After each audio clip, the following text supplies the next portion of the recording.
Hi friends, Kishkindhapuri cinema గురించి మాట్లాడుకునే కంటే ముందు కొన్ని మాటలు మాట్లాడుకుందాం. ప్రస్తుతం తెలుగు సినిమా ఇండస్ట్రీ గడ్డు పరిస్థితిని ఎదుర్కొంటుంది. ఎందుకంటే బాక్సాఫీస్ దగ్గర ఒక్క సినిమా కూడా నిలబడట్లేదు. అయితే హిట్ లేదంటే డిజాస్టర్. మనం రీసెంట్గా చూస్తే లిటిల్ ఆర్ట్స్ చిన్న సినిమా ఎంత పెద్ద హిట్ అయిందో, పెద్ద సినిమాలు ఎంత బోల్తా కొట్టినా కూడా మనం చూసినాం. దానికి తోడు ఏంటంటే ఆ టీంలో మూవీ టీంలో ఏదైనా ప్రొడ్యూసర్స్ కానీ అండ్ హీరోస్ కానీ ఎవరైనా కొన్ని తలనొప్పి ఈ ఛాలెంజెస్ చేయడము, వాటిని తర్వాత సినిమా తర్వాత రిలీజ్ తర్వాత ప్రూవ్ చేసుకోలేకపోవడం, ఇవన్నీ మనం చూస్తూనే ఉన్నాం. అంతెందుకు నాగవంశి గారు కూడా కొన్ని ట్రోలింగ్స్కి గురవున్న విషయం కూడా మనం చూసాము. అండ్ ప్రజెంట్ బెల్లంకొండన కూడా సేమ్ ఇట్లాంటి ఛాలెంజెస్ చేసిండు. అండ్ నేను చెప్పేది ఏంటంటే ఇంతకుముందు భైరవంతోనే మంచి హిట్టే కొట్టిండు బెల్లంకొండ శ్రీనివాస్ గారు. అండ్ ఇప్పుడు హారర్ థ్రిల్లర్ కాబట్టి ఒకసారి మనం దాని గురించి మాట్లాడుకునే కంటే ముందు మన ఛానల్ని ఫస్ట్ టైం చూస్తున్న వాళ్ళు ఉంటే దయచేసి సబ్స్క్రైబ్ చేసుకోండి. నిజంగా చెప్తున్నా, బెల్లంకొండ సాయి శ్రీనివాస్ అన్న కెరీర్ ఇప్పటిదాకా దాదాపు ఒక 10 సినిమాలు చేసి ఉంటాడు. అందులో ఒకటో రెండో హిట్స్ ఉంటాయి. నాకు తెలిసి ఇది హారర్ థ్రిల్లర్ ట్రై చేసింది కదా, దీనిపై నా ఎక్స్పీరియన్స్ చెప్తున్నా, దాదాపు చాలా బెటర్ రెస్పాన్సే ఉంది. నాకైతే సినిమా చాలా బాగా నచ్చింది. అండ్ కాస్ట్ అండ్ క్రూ కూడా చూసుకుంటే మనం ఐపరాది కానీ, తనిఖీల బర్ని కానీ, శ్రీకాంత్ అయ్యంగార్ కానీ అండ్ ప్రొడ్యూసర్ సాహు కూడా వీళ్ళకి చాలా కోఆపరేట్ చేస్తే ఇంత మంచి అవుట్పుట్ కూడా బయటకు వచ్చింది. అండ్ ఈ డైరెక్టర్ గురించి మాట్లాడితే కౌశిక్ భయ్య ఇంతకుముందు చావు కబురు చెల్లగాతో కొంచెం అటు ఇటు అయినా కూడా నాకు తెలిసి ఈ దాంతో కెరీర్ సెట్ అవుతుంది అనిపిస్తుంది నాకు. ఇక కథ విషయానికి వస్తే బెల్లంకొండ సాయి శ్రీనివాసన్ అండ్ అనుపమ ఇద్దరు, అంటే రాఘవ మైథిలి క్యారెక్టర్లో వీళ్ళిద్దరు చేసి ఉంటారు. అండ్ వీళ్ళకి తోడుగా సుదర్శన్ భయ్య కూడా ఉంటాడు. అంటే వీళ్ళు ముగ్గురు కలిసి కస్టమర్లకు గోస్ట్ రైడ్స్ టూర్స్ అని నిర్వహిస్తూ ఉంటారు.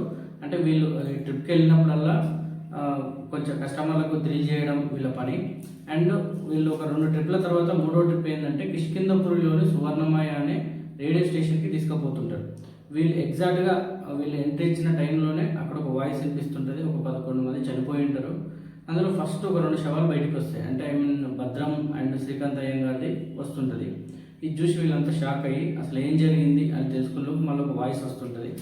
ఇక కథలో డీటెయిల్గా మాట్లాడుకుంటే 3వ మరణాన్ని హీరో ఆపగలుగుతాడు.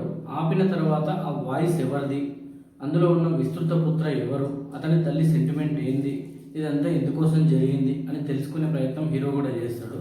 అట్లా 1989లో కిష్కింధపురిలో ఈ రేడియో స్టేషన్లో జరిగిన మరణాల వెనుక ఏం జరుగుతుంది, అట్లా వీళ్ళు ఎంటర్ అయ్యేలోపు ఒక 5 మరణాలు కూడా జరిగిపోయి ఉంటాయి. ఆ తర్వాత హీరోకి కొన్ని విచిత్రమైన సంఘటనలు కూడా తెలుస్తాయి. ఎందుకంటే ఈ వాయిస్ ఎవరిది, ఆ విస్తృత పుత్ర ఎవరు, అతని తల్లి టోటల్ కథ ఏంటనేది తెలిసిపోతుంది. విషయం ఏంటంటే ఈ వాయిస్ అండ్ విస్తృత పుత్ర ఎవరంటే ఇద్దరు కలిపి ఒకరే ఉంటాడు. అతనే వికలాంగుడిగా చేసిన వ్యక్తి. అండ్ దీంట్లో తల్లి సెంటిమెంట్ని జోడించి చివరిలో జరిగిందంతా చూపిస్తే కొంచెం మనకు అటు ఇటుగానే అనిపించినా కూడా ఓవరాల్గా డైరెక్టర్ మాత్రం చాలా కష్టపడ్డాడు ఈ సినిమా కోసం. అండ్ మిగతా కాస్ట్ అంతా కూడా చాలా బాగానే కష్టపడ్డాడు. ఓవరాల్గా నేను చెప్పేది ఏంటంటే ఈ క్లైమాక్స్లో శ్రీరామ రక్ష సన్నివేశం ఏదైతే ఉందో అది, అండ్ గోస్ట్ ఆవహించిన సీన్లు ఉంటాయి చూడు, గూస్ బంప్స్ తెప్పిస్తాయి. అండ్ దాంతోపాటు ఎంటర్టైన్మెంట్ కూడా చాలానే ఉంటుంది. ఐపరాది రైటర్స్ మీద చేసిన పంచులు కానీ ఇవన్నీ చాలానే ఉంటాయి. అండ్ నేను చెప్పేది ఏంటంటే ఐఎమ్ సాటిస్ఫై. సో మీరు కూడా వెళ్ళండి, ఎందుకంటే ఒక సినిమా అంత ఈజీగా అవ్వదు. ఎందుకంటే 24 క్రాఫ్ట్స్ కష్టపడితేనే సినిమా అవుతుంది. వాళ్ళు కూడా మంచి అవుట్పుట్ని ఇవ్వడానికి ప్రయత్నం చేస్తారు కాబట్టి మనం కూడా దాన్ని అడ్జస్ట్ చేసుకోవాలి. బట్ చూడండి, ఎవరి ఫీలింగ్ వాళ్ళది, ఎవరి అభిప్రాయం వాళ్ళది. అంటే నేను నా అభిప్రాయం చెప్పగలిగిన, నీకు ఇంకో విధంగా నచ్చొచ్చు నచ్చకపోవచ్చు, ఇవన్నీ మనం చెప్పలేము. బట్ మీరు వెళ్ళడానికే ట్రై చేయండి. ఎందుకంటే వాళ్ళకి ఒక 1 ఇయర్ ఒక 6 నెలలు కష్టపడితేనే ఒక సినిమా అవుతుంది కాబట్టి దేనికి మనం అంత ఈజీగా రిజల్ట్ ఇవ్వడానికి ఉండదు. బట్ ఒకసారి చూడండి. నా అభిప్రాయం ఏంటంటే సినిమా ఐఎమ్ సాటిస్ఫైడ్, చాలా బాగుంది. మీరు కూడా చూడండి. Thank you.